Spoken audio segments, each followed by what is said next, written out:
Good morning, 819S.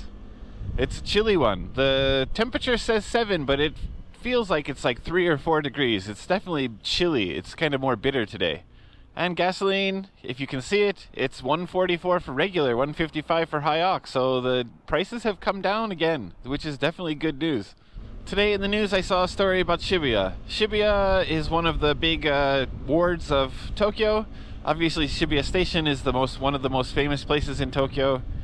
And Shibuya, well, there's a few things that are going on in Shibuya. Shibuya has become more commercial and less fun, maybe, these days. One of the big differences is that in the past there used to be a Halloween event and a New Year's event. They were kind of unofficial events. People just kind of flocked to that area and hung out and partied on those days.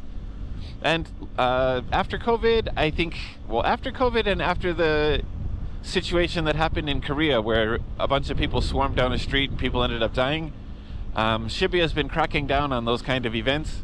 So Halloween is basically banned, and New Year's has been prohibited recently too. So New Year's a New Year's event will not be held in Shibuya. And the way that they do that is by prohibiting alcohol on the streets, which is something that's always been allowed and legal in Japan.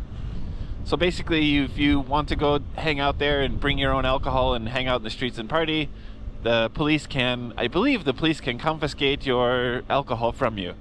They don't arrest you and they don't ticket you unless you're doing something very bad. In the past, people have flipped over cars and done stuff like that, but I think basically all they're doing now is confiscating alcohol. I believe even security guards have the right to take alcohol away from people who are drinking. But the news I saw this morning was about tourists and about trash. So one of the biggest complaints a lot of tourists to Japan have is that there's a severe lack of garbage cans in public spaces. That was the result of the sarin gas attacks in the Tokyo subway. At the time, I guess they got rid of most of the public garbage cans because they were worried about people hiding something dangerous inside the garbage cans.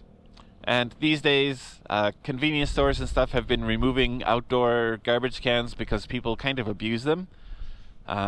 People misuse, they put the wrong type of garbage in them, and it's kind of a headache for the store owners to manage.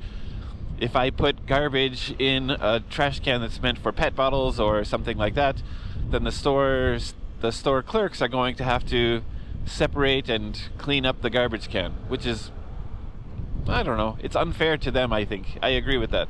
From what I read in the article, Shibuya is creating a new plan, a new law, and one is to require garbage cans outside for most shops like this or something that's easily accessible. And the one plan would be that there's just a warning given to companies that don't follow this new rule. The other is that there could be a fine of up to 50,000 yen for the shop violating this rule. There's currently a requirement that vending machines need to have a garbage can. So if someone sets up a vending machine, they'll be required to provide a garbage can so that people can throw away the consumed drink, the container. And yeah, they're thinking of doing the same thing for convenience stores. What do you think? Do you think this would change tourists' minds and make people feel more comfortable when they're on vacation in Japan, or do you think it's unnecessary? Or do you think it's too much of a hardship for the shop owners? Let me know down in the comments below. Thank you so much for watching. Get out there and ride. Always ride safe.